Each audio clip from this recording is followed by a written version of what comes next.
don't need rhythm. What? Yeah, that's right. As a matter of fact, we are going to stop this backing track right now. Confused? Well, if you do the tricks that I'm going to share with you in this video, your leads and your melodic playing is going to be so much better, even when you do decide to hire the rhythm player. Grab your guitar. We're going to get started right after this.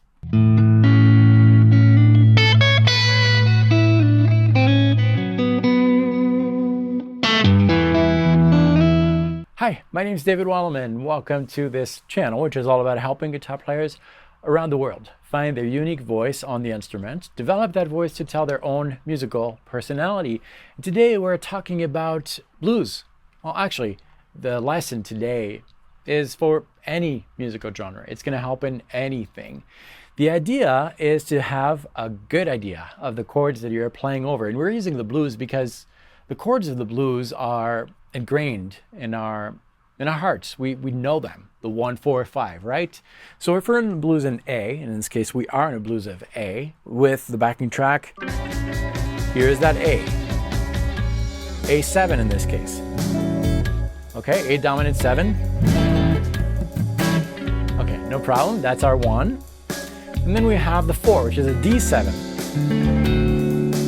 Okay, back to the 1.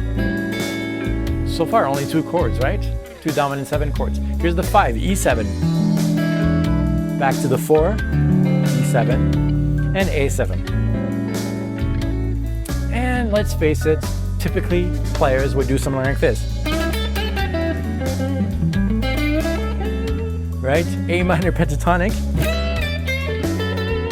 Even when we change chords, same licks. It all works. The minor pentatonic will always work on the blues, and I don't want you to change that. Don't change something that works.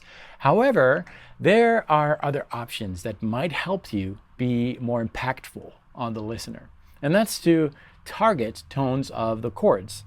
For that, there is a handy PDF sheet that I prepared for you that we're going to use in this lesson. You can download it for free. The link is below. The top line of the description of the video will bring you to a page where you enter your name and an email, and I'll be sending you that PDF right away. But for now, stick around. I'm going to walk you through it. So we've got 4 different chords, okay, that the backing track is playing. Now, what if we want to play alone and do something kind of like this? I'm going to play something and see if you can hear the change of the chords.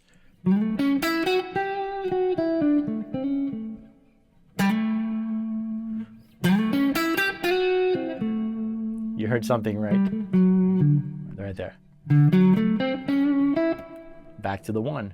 You're kind of hearing that in the back.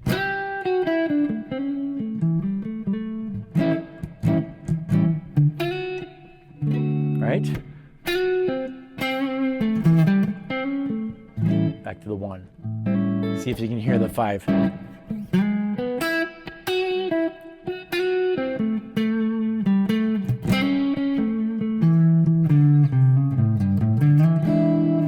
Okay, so that is exactly the topic of this lesson. So how do we do that?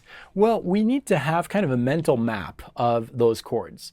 And 1, 4, 5 for the blues. Those are all dominant 7 chords. Now, the chords by themselves are going to give you options as to what to play. The more notes you find in a chord, the less options you have as a player, because typically you want to match musical elements together. You can go outside of that, but it's going to sound a little tensed. So we're going for the cookie cutter, let's match things together to make it pleasant to most people here. So we have 3 dominant 7 chords. What is a dominant 7 chord? It's a chord made of 4 notes. Root, A is the root if our chord is A7, and that's the case here. So we got a 1, a major 3rd, a perfect 5th, and a minor 7th. Okay, 4 notes. Now, it doesn't matter if you don't know exactly how to play them because the PDF lists that, but that's what's happening over the backing track that we'll go back to. We'll bring back the rhythm player for a minute here. That first chord is made of those 4 notes. So if I play these 4 notes, it works great. But if I played all my solo with the notes of the chord,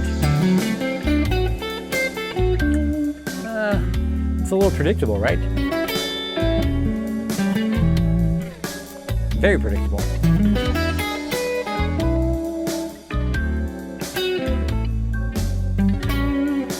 But if we add to these chord tones other notes from scales, then that's pretty golden, and there are multiple ways to doing that. We said in the blues that we can always use that minor pentatonic scale, right? So why not take those notes of the minor pentatonic scale and add them to our chord tone? We can do that. So now I can blend the chord tones. Anytime the chord changes, I'm going to target those tones to create a theme, simple theme, and embellish that with pentatonic lines. And well, you're going to have a sense of the chord progression happen even if I stop the backing track. And I'm going to do that right now. So in essence, you should be hearing the 1, 4, and 5 when they appear. So we'll start with the 1.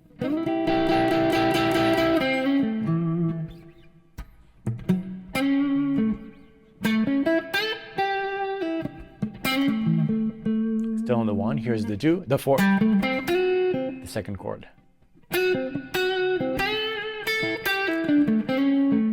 Back to the 1.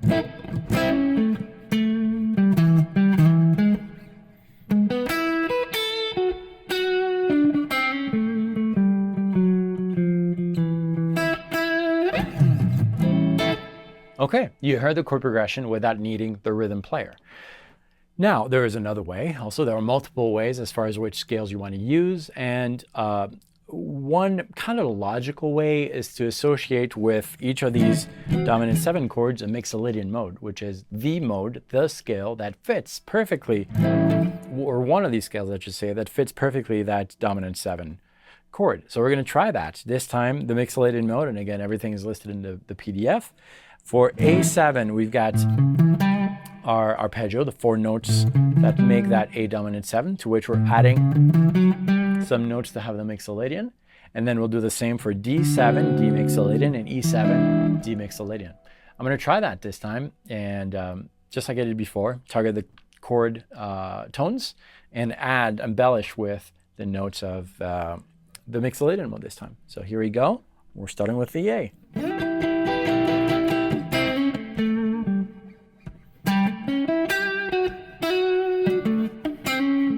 Still in A.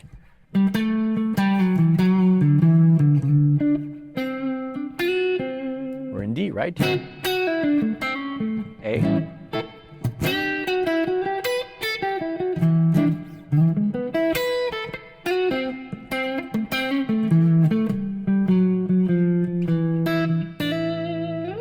All right, so that was a little less dry than just going through, oops, sorry, I forgot the switch here. There we are. It was a little less dry than going through these arpeggios, right? Now, if we add that to a rhythm section, yes, rhythm player will come back, the bass player and all that, it's going to sound a lot more targeted than simply playing the minor pentatonic scale, which we can still inject. Let's give that a try. Very simple, right? Don't be afraid to repeat things. I'm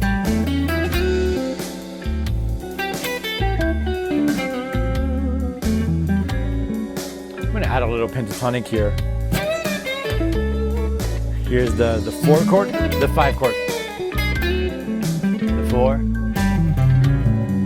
and the 1, and back to the 4.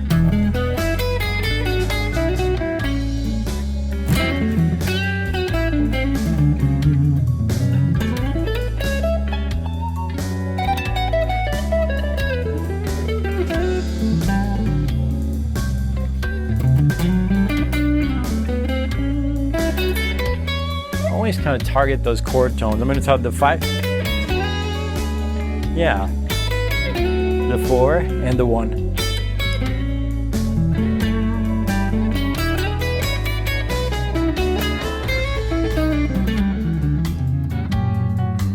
And so forth. It's all about targeting the notes of the chords. Do this on your own with no backing track at all, just to get used to those changes, and then try it with a backing track. This backing track, if you'd like, which is available with the PDF. Link is below. And that's what I had for you today. Try this in multiple genres, multiple chord progressions, and it will really help you connect a little more with the chords you're playing over, and it will help the audience relate to what you're saying a little bit more. That doesn't mean that you can go outside of those rules, but if you follow those rules, then you're gonna engage the audience and captivate them before you throw at them other things that are maybe a little more outside. I don't know what that was, but anyways, if this is your first visit, you should consider subscribing. Every Monday, Wednesday, and Friday, a new video comes out, helping guitar players around the world find their unique voice on the instrument, develop that voice to tell their own personal musical story. You are the author. This is the pencil.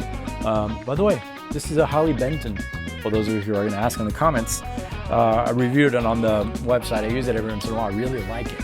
Very affordable guitar. That's what I have for you. Thanks for watching. Practice well, watch more videos. I'll see you next time.